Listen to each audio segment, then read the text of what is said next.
video. Howdy, y'all.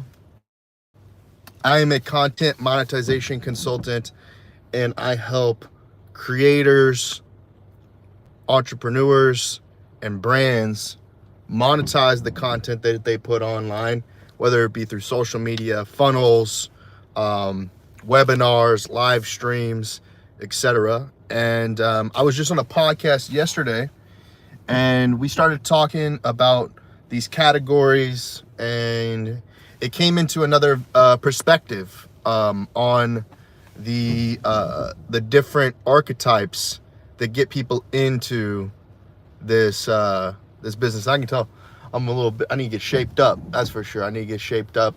But really, there's a lot to say here. There's a lot to say here, and I'm super interested in talking about this. I just dropped off my dog at the vet for shots and everything like that, so we're going to come back later today to pick her up. But I rescued two dogs actually. They came on the property, and they're both mixed breed poodles and little dogs. But yesterday I was on the podcast, and it'll be coming out soon, with Kyle Doran from the Net VR. And we were talking about creators, solopreneurs to be specific, and entrepreneurs, right? They're all sort of one-person businesses. It's an initiative that drives you based on your desire to jump into content creation. And it varies based on that archetype, right? And the archetypes, I like to break them into three categories. There's the artist, right? And that's why this title here, and you could call it Socializer or Socialite, is the second one. So first is artists. That's people who want to be seen, that want to hear their own voice, that they want to be out there, to be consumed based on their talent, right? Those are those people that are like talent driven. They want to be validated, they want to be verified based on their creativity. And the socialite is less so about the ego. But it is ego, don't get me wrong, but it's brought in by their desire to be social. They want to be on social media. They want to have a lot of friends. They want to be attending parties. They want to be kind of involved in different things. And it's not one thing. So like, it's not one being an artist, two being a socialite or socializer, or three being an entrepreneur. Because the entrepreneur, number three, they're focused on what's the financial gain, what's the reward that is got out of creating content, to be doing an online business, e-commerce, etc. And so these mindsets are different, right? What gets you into it at first? And I was really trying to think in my mind, and it's raining out here, so I got to be a little bit careful, so I'm gonna drive slow. But as I head back to the casa, I wanted to jump on the live and just chat it up for a while. I'll do about 12 minutes or something like that on the live, maybe 12 to 30 minutes on the live here. And basically, and this just tilted down, I was just trying to hold it together. Basically, these three different archetypes are very, they can capture you, ideologically capture you, right? If you get stuck in any one of these mindsets, you can struggle to find success. And obviously success is like individually determined. I don't know why this is loosey-goosey, but we're having loosey-goosey issues with the holder right now. Loosey-goosey. I gotta get an Allen wrench in here to tighten this sucker up. But basically, if you get stuck in the ego as an artist, you can think that nobody appreciates your work, your creativity is undervalued, that the world is against you, that there's nothing you can do to be the next Aristotle, the next Da Vinci, the next Martin Scorsese, the next Warhol, whatever the top artist in your mind is, right? And you get stuck in that ego, and you start to burn bridges with other people, right? And that's where the socializer, the socialite, is actually the one that has that's where shifting to being more of a socialite can be beneficial for you, right? Because once you discover empathy and the ability to connect with others through networking, through attending events, through emotionally connecting with other people and learning to speak, because a lot of artists don't know how to talk to other people.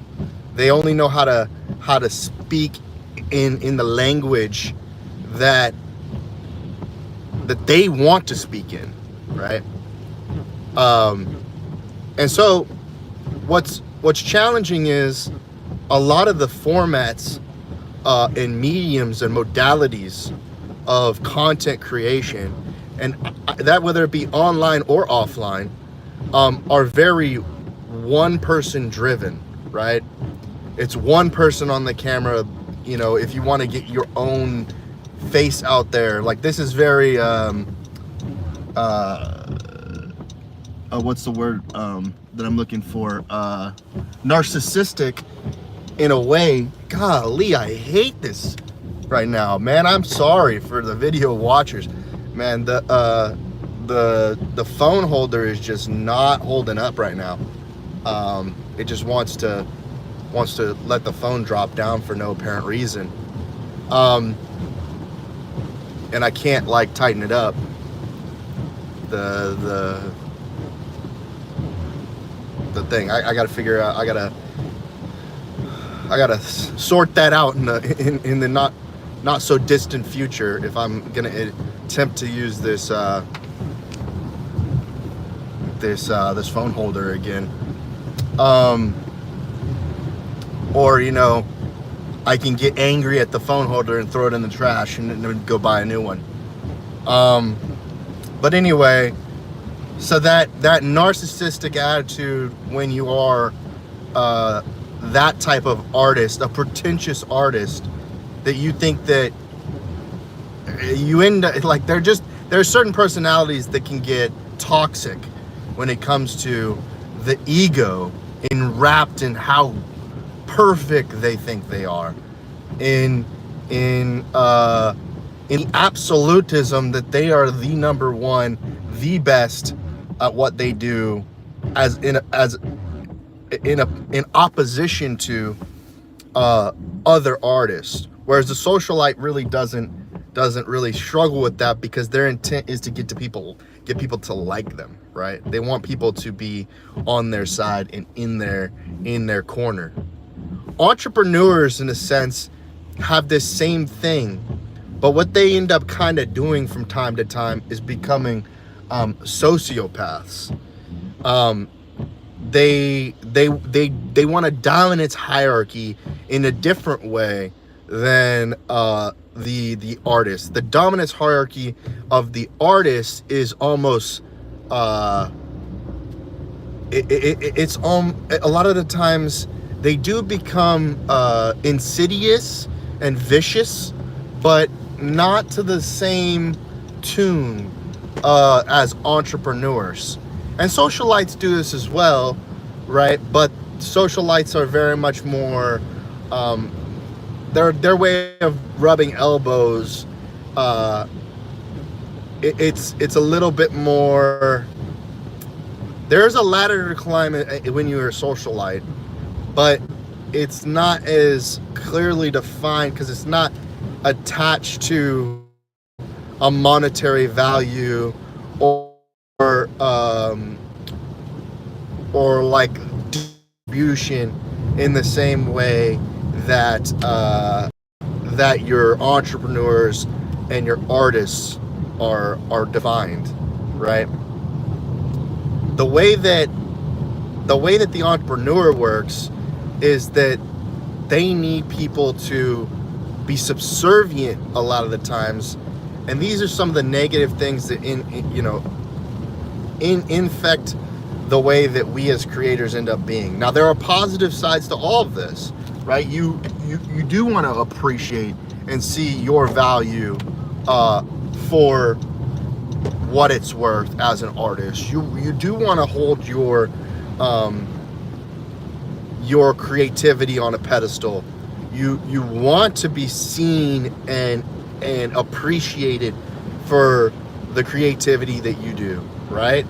And as a socialite too, when you're in an environment where you're able to connect with people, you do want people to connect with you, even though you can become a little bit too spammy, a little bit too pushy and whatnot whenever you're attempting to connect, right?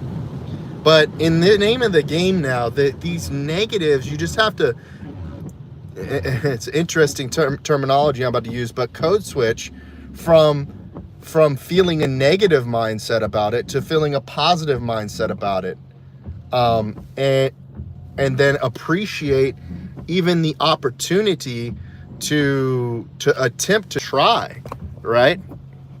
You know what? This is what we're gonna do right here.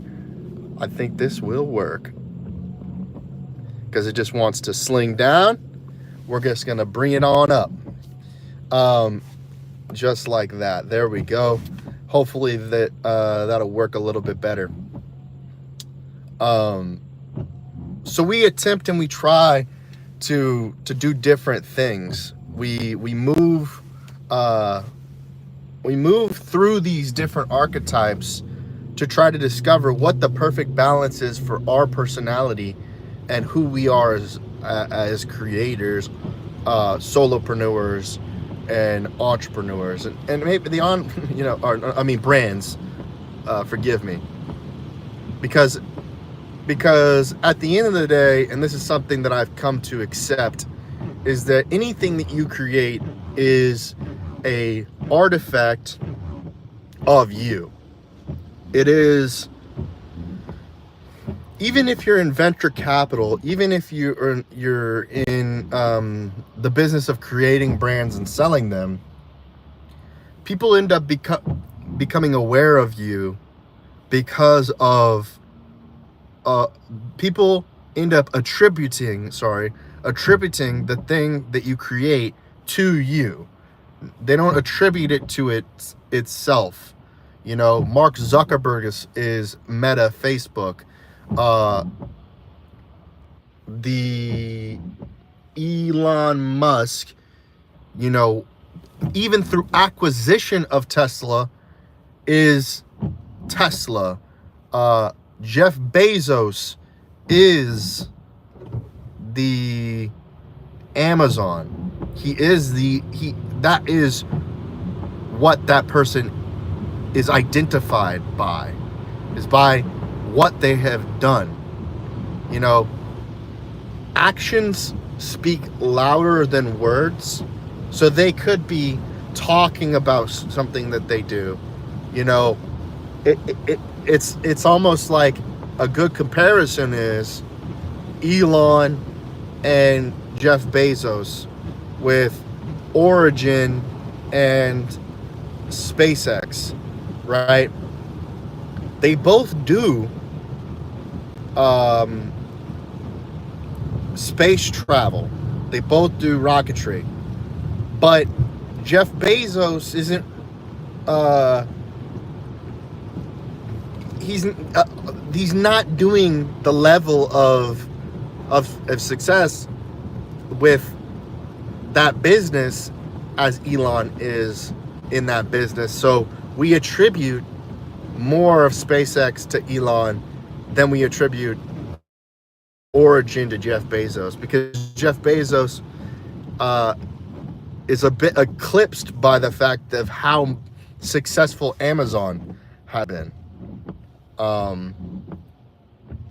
And similarly, Zuckerberg is in a situation very similar, that the metaverse or Meta and VR Oculus isn't attributed to Mark Zuckerberg, right? Facebook is attributed to Mark Zuckerberg, and then Instagram, because he took what the guys at Instagram did and 10x'd it. Then you have the guy who actually created the VR Oculus, Palmer Luckey, with now doing rocketry to a degree, and defense with Anduril. He has now entered into a different perception of the individual, right? And so that's a shift from artistry with the Oculus, well, artistry, entrepreneurship, and socialization, to primarily entrepreneur, right? Because some brands are just more recognized for the innovation, the solution, the advancement that they represent comparatively to the creativity of what they do, which makes them more brand than they are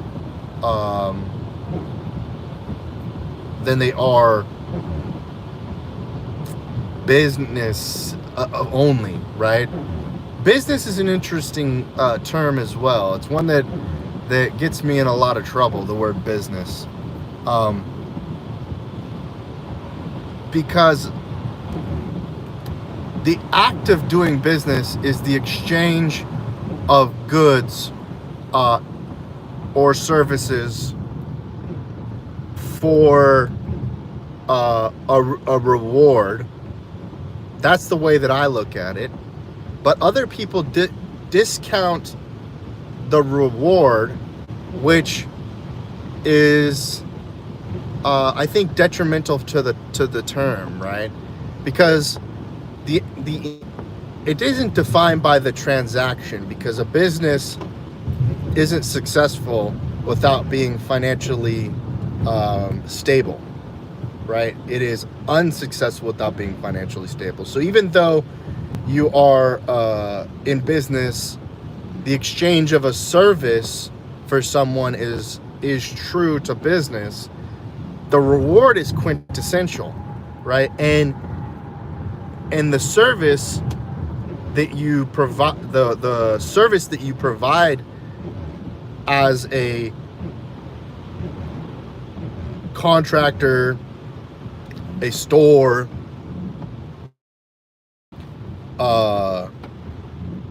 an agency, needs to meet the expectations of the person that purchases it. And so these are some of the things that out of that podcast I started to, contemplate in my mind in regard to the different archetypes when it comes to the driving factor as to why someone decides to be a creator, a solopreneur, or a brand. And I just wanted to jump on live real quick and get this thought out there, get it off of my mind, and just decompress these thoughts that I've been thinking about since last night recording the podcast. And the podcast with Kyle should be coming out very soon. I just have to make sure that the edits are good and that the audio sounds right. And some of the clips are out, so check out those clips. And for everyone that tuned in, I appreciate you. If you weren't aren't able to tune in and you're watching this VOD, thank you for taking the time and everything like that.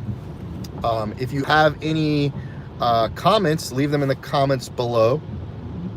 And appreciate everyone. And until the next time, I hope you have a wonderful day or evening.